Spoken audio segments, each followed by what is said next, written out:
Have you ever wondered why becoming the person you want to be feels so terrifying? Everyone talks about chasing your dreams, building new habits, and leveling up, but almost no one talks about the cost, because there's a cost. And that cost isn't just working harder or sleeping less. It's losing parts of yourself you've carried for years, friends, beliefs, comfort zones, distractions that used to feel like home. Let me tell you a story. There was once a young girl who wanted everything. She wanted to be brave, successful, and free. One night she prayed to God, "Give me the life I dream of. Make me that person." And God answered, but he didn't give her more. He started taking things away. First, he took her friends, the ones who never truly believed in her. Then he stripped away her old thoughts, the ones that told her she wasn't enough.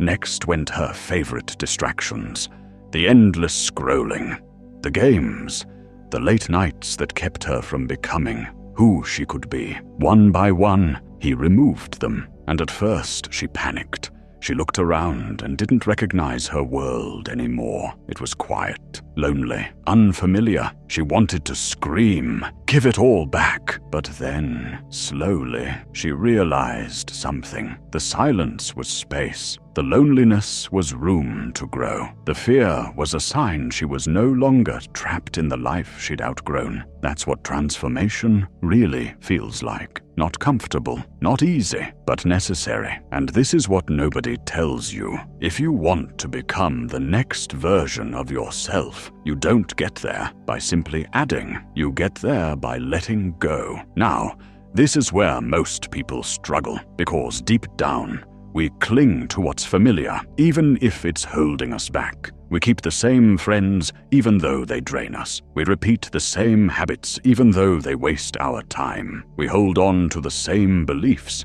even though they keep us small. We stay in a prison with the door wide open. And I know this because I've been there. When I started working on my goals, I thought the answer was just discipline, work harder, sleep less, add more routines. But I didn't change until I began removing the things that were quietly weighing me down. For example, I realized I was spending hours every day scrolling through social media, not because it added value to my life, but because it was easy. I told myself it was harmless, but it was stealing time and focus I could have used to build the future I wanted. So I deleted the apps. At first, I hated it. I felt disconnected. I didn't know what to do with all the empty time. But in that space, I started writing again. I read books I'd been too busy for. I sat in silence and actually thought about what I wanted. And that was when everything started to shift. Here's what I learned. Growth is subtraction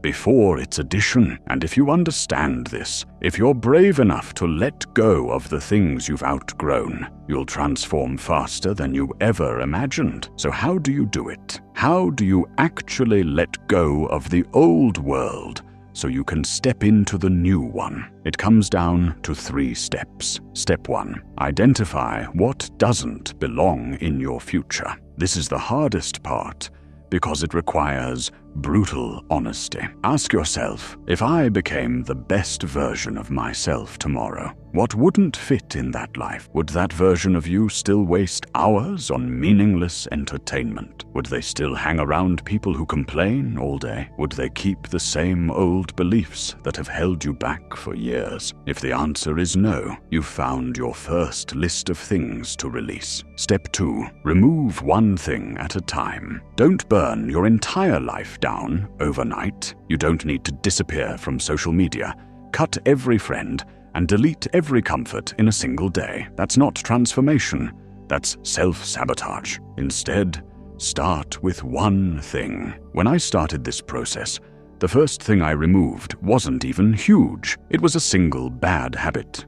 Checking my phone the second I woke up. It sounds small, but that single change gave me control of my mornings. That one change gave me momentum. You don't climb a mountain in one step. You climb it by taking one step again and again until you look down and realize how far you've come. And then, step 3, embrace the discomfort. This is the part most people run from, because when you start removing things, it feels like loss. It feels like you're breaking pieces of yourself, but you're not. You're clearing the old so the new can grow. And yes, it will feel strange. You'll feel lonely. You'll question if you made the right decision. But let me tell you this, every person I've ever met who has transformed their life has gone through this exact phase. And every single one of them has looked back and said the same thing. I'm so glad I didn't quit when it got uncomfortable, because discomfort is the birthplace of your new identity. Think about it. A snake sheds its skin. It doesn't do it because it's fun. It does it because if it doesn't, it can't grow. You are no different. And here's the beautiful part. The moment you start letting go of what doesn't belong, you'll begin to notice something strange. Your world becomes lighter. You'll have fewer friends, but deeper ones. You'll have less noise, but more focus. You'll have fewer habits, but the ones you keep will actually matter. And that's when you'll see what I'm telling you now. You didn't lose anything. You made space for everything you truly needed. When you start letting go, the hardest part isn't losing what you give up. It's facing what comes after, the silence. That empty space feels unnatural. You used to wake up and reach for your phone. Now it's gone. You used to hang out with friends who didn't really push you forward. Now it's just you and your thoughts. You used to fill every quiet moment with noise. Now you're alone with the unfamiliar. And this is where most people turn back. Because here's the truth. The unknown feels scary, even when it's good for you. That's what happened to the girl in the story. When God took away everything she didn't need, she panicked. She begged for the old world back. Not because it was better, but because it was familiar. And that's exactly what happens in real life. I remember when I stopped spending my nights playing video games. For years, it was my escape. It was comfortable. But when I finally let it go, I didn't feel productive at first. I felt lost. I didn't know what to do with myself. That space felt like a void. But here's the thing about voids. If you protect them long enough, they stop being empty. They start to fill with the things that actually matter. For me, that space became time to read, to write, to have real conversations instead of shallow ones. It felt awkward at first, but then it felt powerful. And that's why you have to understand this second phase of transformation. Fear is a sign that you're entering a new world. When you feel that fear, don't run. Stay, because if you stay, you'll see what's on the other side of that fear. Clarity. Here's how to survive that phase. First, name the fear. Literally, say it out loud. I'm afraid of being alone. I'm afraid of missing out. When you name it, it loses its power. Second, give yourself a transition period. If you cut a habit or leave behind certain friends, don't expect to feel amazing immediately.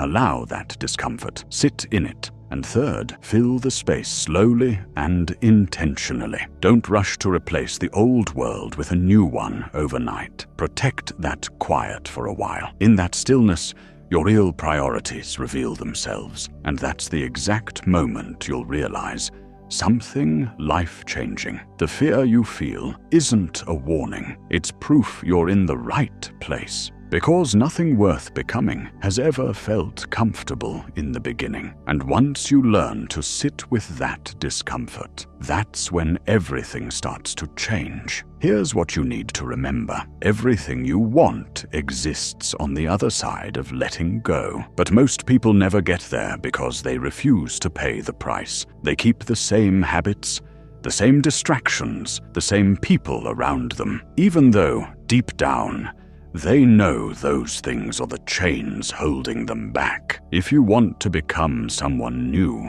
you have to leave the old version of yourself behind. And yes, it will hurt. You'll miss the comfort. You'll miss the noise. You'll even miss the things you didn't like. simply because they were familiar. But I promise you this, the moment you step through that fear, the new world stops feeling foreign. You'll wake up one day and realize you've built a life that feels clean, focused, and light, a life that's actually yours. So here's my challenge for you. This week, pick one thing to let go of, one habit, one belief, one distraction, just one, and then sit in the space it leaves behind. Don't rush to fill it. Don't run from the discomfort. Let it teach you something. Because that space is where transformation happens. That space is where you stop being who you were and start becoming who you're meant to be. You asked for a new life. This is how it begins. Not by adding more, but by letting go. And one day, when you look back, you'll understand nothing you lost was really yours anyway. It was just the weight you had to drop to finally be free. Now, it's your turn. What are you brave enough to let go of today?